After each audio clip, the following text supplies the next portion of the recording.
বীর কিচেনে তোমাদের স্বাগত। তো আজকে রান্না করব পাবদা মাছ। এখানে আমি 6টা বড় বড় সাইজের পাবদা মাছ নুন হলুদ আর কাঁচা সর্ষের তেল দিয়ে ম্যারিনেট করে নিয়েছি। সর্ষের তেলটা এখন দিলাম, এটা ম্যারিনেট করে রেখে দেবো 10 মিনিট মতন।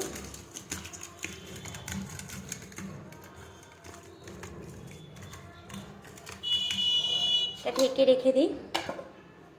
তারপরে আমি এখানে নিয়ে নিয়েছি সর্ষে, কালো সর্ষে নিয়ে নিয়েছি, পোস্ত নিয়েছি, লঙ্কা নিয়েছি। এটা আমি বেটে নেবো, শিলপাটায় বেটে নেবো। বেটে নিয়ে তোমাদেরকে রান্নাটা দেখাচ্ছি।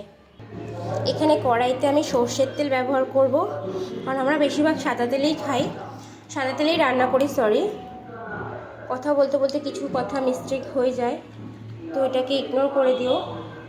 তো সর্ষের তেলটা আমি গরম করে নেব। এখানে আমার সর্ষে পোস্ত বাটা হয়ে গেছে।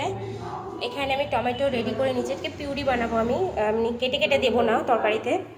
তো দেখাচ্ছি তোমাদের। মাছগুলো আমি ভাজায় বসিয়ে দিয়েছি। মাছের সাইজগুলো দেখেছো, স্ট্যান্ডার্ড সাইজ। আর প্রত্যেকটা মাছের পেটে ডিম হয়েছে, জানো তো।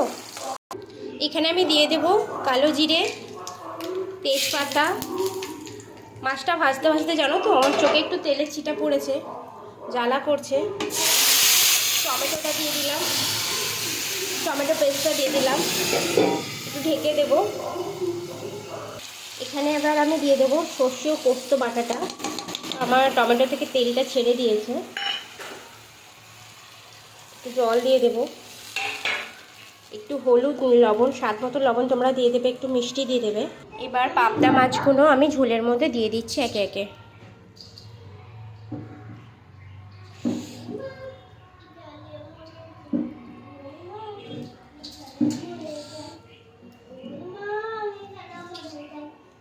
দিয়ে দিলাম।